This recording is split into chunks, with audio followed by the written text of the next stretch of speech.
Hello guys, तो कैसे हैं आप सभी। उम्मीद करता हूं आप सभी अच्छे होंगे। तो आज मैं आप सभी के लिए एक्सप्लेन करने वाला हूं रॉन्ग टर्न मूवी का पार्ट नंबर 6। तो चलिए गाइस, बिना देरी के मूवी को एक्सप्लेन करते हैं। यहां से मूवी स्टार्ट होती है और मूवी के पहले सीन में हमें एक कपल को दिखाया जाता है जो वेस्ट वर्जीनिया के जंगल में बाइसिकल राइडिंग कर रहे होते हैं और वहीं दूसरी तरफ पेड़ के पीछे छुपकर थ्री फिंगर यानी किशनलाल चाचा उन्हें देख रहे होते हैं और उनका पीछा कर रहे होते हैं। इसके बाद हमारे चाचा एक तीर चलाते हैं और निक को घायल कर देते हैं, जिसकी वजह से निक नीचे गिर जाता है। दारिया घबराकर निक के पास जाती है, तभी किशनलाल चाचा एक और तीर चलाते हैं जो निक के चेहरे में आर पार हो जाता है। अब दारिया वहाँ पे निक को छोड़ देती है और बिना कुछ सोचे समझे अपनी साइकिल लेकर वहाँ से भागने लगती है। इसके बाद घबराहट में वो काफी तेज साइकिल चलाती है, जिससे वो सीधा जाकर एक तार में टकरा जाती है और वो तार उसकी आंखों के अंदर घुस जाती है। तभी वहाँ पे साउथूथ और वन आई भी आ जाते हैं। इसके बाद वो दोनों उस तार को उठाने लगते हैं, जिससे दारिया को काफी दर्द होता है। दारिया को इतना पेन में देखकर हमारे किशनलाल चाचा को बिल्कुल अच्छा नहीं लगता और उसका धड़ ही सर से अलग कर देते हैं। इसके नेक्स्ट सीन में हम डैनी और टोनी को देखते हैं। उनके साथ उनके कुछ फ्रेंड्स भी होते हैं, शायद यहाँ पे ये जंगल में घूमने आए होते हैं। ये सब होप स्प्रिंग होटल जा रहे होते हैं। एक्चुअली में गाइस, बात ये होती है कि डैनी ने अपनी जिंदगी से परेशान होकर सुसाइड करने की कोशिश की थी और उसके बाद डैनी के पास एक लेटर आता है, जिस लेटर में ये लिखा होता है कि वो होप स्प्रिंग होटल का वारिस होता है। ये सब जानकर यहाँ पे डैनी को जीने के लिए एक नई वजह मिल गई थी, इसलिए यहाँ पे उसके सारे फ्रेंड्स उसके साथ आए थे। सो गाइस, इसके बाद मूवी का सीन बदलता है और हम शैली और जैक्सन को देखते हैं, जो कि उस रिसोर्ट के केयर टेकर थे और यहाँ पे वो दोनों बड़ी ही बेसब्री से डैनी का इंतजार कर रहे थे। और कुछ टाइम के बाद वो सभी रिसोर्ट में पहुंच जाते हैं। शैली और जैक्सन यहाँ पे डैनी का वेलकम करते हैं, लेकिन जब शैली और जैक्सन देखते हैं कि डैनी यहाँ पे अकेला नहीं आया है, अपने दोस्तों के साथ आया है, तो वो थोड़ा नाराज हो जाते हैं। उसके बाद गाइज हम एग्नेस नाम की एक औरत को देखते हैं, जो कि उस रिसोर्ट से चेकआउट कर रही थी। लेकिन तभी वहाँ पे अचानक से एक कुल्हाड़ी बहुत तेजी से आती है और उस बूढ़ी औरत के लगती है। इसके बाद गाइज हम वहाँ पे जैक्सन को देखते हैं। वो वहाँ पे आता है और उस बूढ़ी औरत की गर्दन को पकड़कर मरोड़ देता है, जिससे कि बूढ़ी औरत का चेकआउट रिसोर्ट से नहीं बल्कि इस दुनिया से ही हो जाता है। इसके बाद जैक्सन बताता है कि इस होटल से चेकआउट ऐसे ही होता है। इसके बाद गाइस, दूसरे सीन में डैनी और उसके दोस्त यहाँ की एंटिक चीजें देखकर काफी हैरान हो रहे होते हैं और साथ में खुश भी हो रहे होते हैं कि ये सारी चीजें डैनी की होने वाली थी।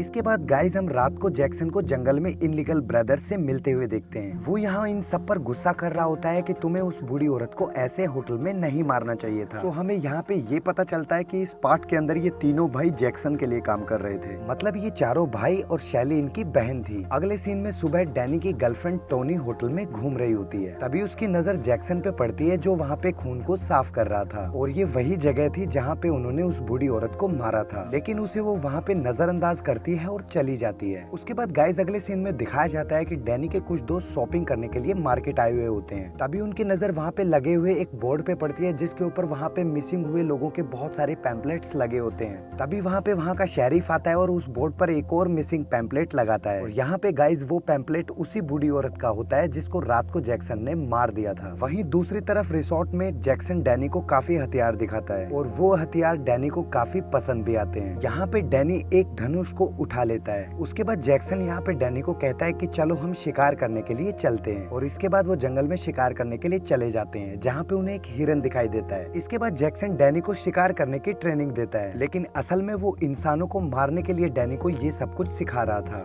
यहाँ पे जैक्सन डैनी को सिखा रहा था कि कैसे हिरन को मारना है और वहीं दूसरी तरफ शेरिफ को वहाँ पे थ्री फिंगर मार रहा था। इधर डैनी हिरन को मार देता है और उधर थ्री फिंगर शेरिफ को मार देता है। और यहाँ गाइस, डैनी के दोस्त काफी परेशान हो गए थे क्योंकि डैनी उन्हें बताकर शिकार पे नहीं गया था और इसीलिए डैनी की गर्लफ्रेंड टोनी अपने एक दोस्त को डैनी को ढूंढने के लिए जंगल में भेज देती है। इसके बाद उनका दोस्त डैनी को ढूंढने के लिए जंगल में चला जाता है। तभी वो वहाँ पे वन आई को देखता है, जो कि एक मरे हुए हिरन को जिंदा खा रहा होता है। वो वहाँ ये सब देखकर काफी डर जाता है और वहाँ से भागने लगता है। तभी उसकी टक्कर वहाँ डैनी से हो जाती है और वो दोनों के दोनों ढलान से नीचे गिर जाते हैं। वहाँ पे कुछ नुकीले तार पड़े हुए होते हैं, जिसमें डैनी फंस जाता है। इसके बाद उसका दोस्त वहाँ मदद बुलाने के लिए चला जाता है। तभी वहाँ पे जैक्सन आ जाता है और उनकी मदद करता है और उनको वापस होटल में ले जाता है। इसके बाद गाइस, हम देखते हैं कि शैली यहाँ पे डैनी को फर्स्ट एड देती है और उसे सेड्यूस करने लगती है। इसके बाद वहाँ पे डैनी की गर्लफ्रेंड आ जाती है और शैली को बाहर जाना पड़ता है। इसके बाद हम अगली सुबह देखते हैं कि डैनी वॉशरूम में होता है और वो अपनी सारी दवाइयों को फ्लैश कर देता है। यहाँ पे गाइस, हमें पता चलता है कि जो डैनी होता है वो हाइपरटेंशन का मरीज होता है। उसको अपने आप को सही रखने के लिए दवाइयों का सहारा लेना पड़ता था, लेकिन लास्ट नाइट उसने किसी को जान से मारा था, जिस वजह से उसको सेटिस्फेक्शन मिल गया था और अब वो ठीक हो चुका था, जिस वजह से उसे दवाइयों का सहारा लेने की जरूरत नहीं थी। और उसके बाद वो ब्रेकफास्ट टेबल पे अपने दोस्तों को बताता है कि उसको ये होटल और यहाँ के रहने का तरीका काफी पसंद आया है और अब वो यहीं पे रहना चाहता था, लेकिन उसका कोई भी दोस्त यहाँ पे नहीं रहना चाहता था। इसके बाद गाइज हम डैनी के उन दो दोस्तों को देखते हैं जो काफी लालची थे, जो यहाँ के एंटिक चीजों को चुराने लग जाते हैं। इसके बाद वो और चीजों की तलाश में इधर उधर चेक कर रहे होते हैं, तभी उन्हें एक सीक्रेट दरवाजा मिल जाता है, जो दरवाजा उन्हें बेसमेंट तक ले जाता है। बेसमेंट में उन्हें बहुत ही बड़ा एंशिएंट स्पा मिलता है, जहाँ पे उसके बीच में कोई इंटरकोर्स करता होगा और चारों तरफ से लोग उसे देखते होंगे। जूलियन को ये जगह काफी पसंद आती है और वो भी दोनों वहाँ पे इंटरकोर्स करने लग जाते हैं। और वहीं पास में खड़ी होकर शैली ये सब कुछ देख रही होती है और ऑर्गाज्म ले रही होती है। और इसके बाद वहाँ पे इलीगल ब्रदर्स आ जाते हैं और ब्रायन के सर पर मारकर उसे नीचे गिरा देते हैं। और इसके बाद वो बड़ी ही बेरहमी से जूलियन के हाथ पैर उखाड़कर उसे मार देते हैं। और इसके बाद वो ब्रायन को भी मारने लगते हैं, लेकिन शैली उन्हें रोक देती है और उन्हें वहाँ से जाने के लिए बोलती है। यहाँ शैली को ब्रायन के साथ अपनी फैंटेसी को पूरा करना था। शैली यहाँ ब्रायन को अपने बेडरूम में ले जाती है और उसे सेड्यूस करने लगती है। तभी वहाँ पे जैक्सन आ जाता है। वो यहाँ उसे डैनी के लिए प्योर रहने के लिए बोलता है और इसके बाद वो वहाँ से चला जाता है। और इसके बाद शैली ब्रायन को बड़े ही सेक्सी अंदाज में मार देती है। इसके बाद गाइस हम देखते हैं कि डैनी और टोनी का झगड़ा हो जाता है, क्योंकि डैनी पूरी तरीके से बदल चुका था। इसके बाद डैनी वहाँ से चला जाता है और उसे जैक्सन और शैली बाहर मिलते हैं। और इसके बाद वो उसे बाकी फैमिली मेंबर से मिलाने की बात करते हैं। वो डैनी को चुपचाप वहाँ से ले जाते हैं, लेकिन विक उनकी सारी बातें सुन लेता है और उनका पीछा करता है। वो दोनों डैनी को एक छोटे से गाँव में लेके जाते हैं, जहाँ पे सारे डिफॉर्म लोग रहते थे और वो सभी डैनी की पूरी फैमिली थी। और उसके बाद शैली डैनी को कुछ पीने के लिए देती है, जिससे यहाँ पे डैनी को नशा चढ़ जाता है। इसके बाद वो डैनी को समझाते हैं कि यहाँ पे 3 फैमिलीज रहती थी, द क्रेटन्स, द बॉगल्स और द हिल्लिकर्स।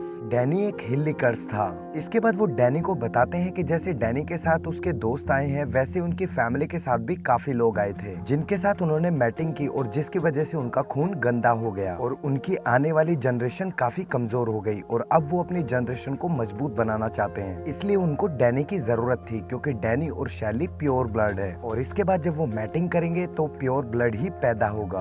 विक यहाँ पे उनकी सारी की सारी बातें सुन रहा था, तभी वहाँ पीछे से साउथ आता है और उसे पकड़ लेता है। विक यहाँ पे डैनी से मदद मांगता है, लेकिन यहाँ पे डैनी उनके वश में था, इसलिए वो कहता है कि वो विक को नहीं जानता। इसके बाद 3 फिंगर उसको उल्टा लटका देता है और उसका गला काट देता है। इसके बाद वो जितने भी वहाँ पे फैमिली मेंबर्स होते हैं, वो अपना अपना कटोरा नीचे लगा देते हैं और यहाँ पे खून की कमी ना हो, इसलिए 3 फिंगर उसके पूरे गले को काट देता है। और इसके बाद एक कटोरा खून का डैनी को भी लाके दिया जाता है और डैनी अपने दोस्त का खून पी जाता है। और इसके बाद उन लोगों की सेरेमनी स्टार्ट हो जाती है और डैनी और शैली बीच में ही खड़े होकर इंटर को स्टार्ट कर देते हैं और बाकी लोग उन्हें देखकर तालियां बजाना स्टार्ट कर देते हैं। इसके बाद अगली सुबह जब डैनी होटल में जाता है तो उसके मुंह पर खून लगा हुआ होता है और वो तब भी काफी नशे में होता है। टोनी यहाँ उसे चलने के लिए बोलती है, लेकिन वो यहाँ से नहीं जाना चाहता था, इसलिए वो उन सबको वहाँ से जाने के लिए कहकर वहाँ से चला जाता है। इसके बाद वो सभी किचन में जाते हैं और वहाँ जाकर देखते हैं कि जैक्सन इंसानी मांस को फ्राई करके खा रहा था। ये सब देखकर वो काफी डर जाते हैं और वहाँ से चुपचाप निकलने की कोशिश करते हैं। तभी उनको फ्रीजर में जूलियन का सर दिखाई देता है, जिसे देखकर वो काफी घबरा जाते हैं और वहाँ से भागने की कोशिश करते हैं। इसके बाद इनलीगल ब्रदर्स उनके पीछे पड़ जाते हैं। टोनी और रोड तो वहाँ से निकल जाते हैं, लेकिन चार्ली पकड़ा जाता है। वो तीनों उसके प्राइवेट पार्ट में एक पाइप डाल देते हैं और उसके अंदर पानी भरना स्टार्ट कर देते हैं। वो यहाँ पे तब तक पानी भरते हैं जब तक उसका पेट फट नहीं जाता। इसके बाद गाइस हम देखते हैं कि टोनी यहाँ डैनी के बिना नहीं जाना चाहती थी, इसलिए वो रोड को वहीं छोड़ देती है और गन लेकर डैनी को ढूंढने चली जाती है।